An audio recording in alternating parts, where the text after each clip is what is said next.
October 10th, we were back at the front. On the 12th, we were ordered to advance with the 1st Essex to capture 2 trenches northeast of Gueudecourt.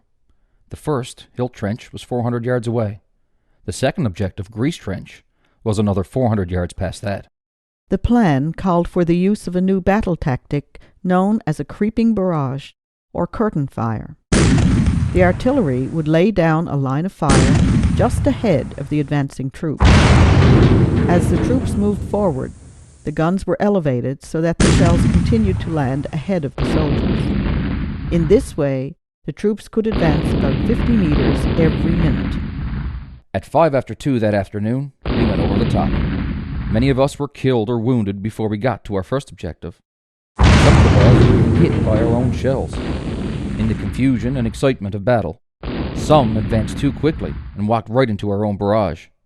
In spite of this, the plan worked, and before long, we'd made it to Hilt Trench. Then the real fighting began. Once we got to the German trench, it was all hand-to-hand combat.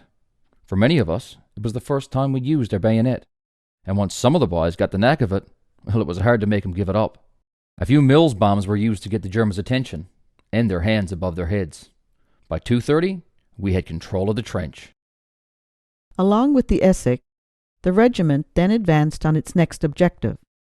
But after moving forward about 90 meters, heavy enemy fire forced them to stop.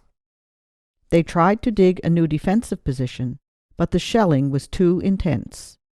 Eventually, they were forced back to Hilt Trench. Meanwhile, some of the Essex managed to reach Grease Trench.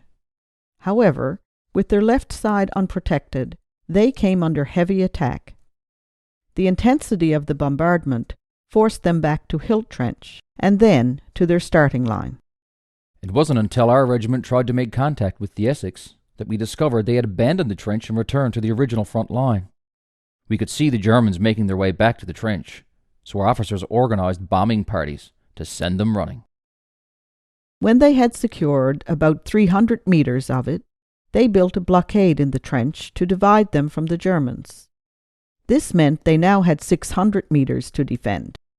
In less than an hour, the Germans counterattacked. There must have been about 500 of them. So, we threw down our shovels, picked up our rifles, and we held them off. They didn't even get within 200 yards of us. Several times during the night, small parties of the enemy tried to force their way into our lines, but we stopped them. We held the trench until we were relieved at 3 o'clock the next morning. Then we marched for 2 hours back to the support trenches. We were exhausted. We grabbed a bite to eat and then slept. Except for the regiment's capture of Hilt Trench, little other ground was gained that day. Brigadier General Cayley wrote to the Newfoundland governor. The success was the more gratifying as it was the only real success recorded on that day. This, however, came at a heavy price. 120 Newfoundlanders and Labradorians had been killed, and another 119 had been wounded.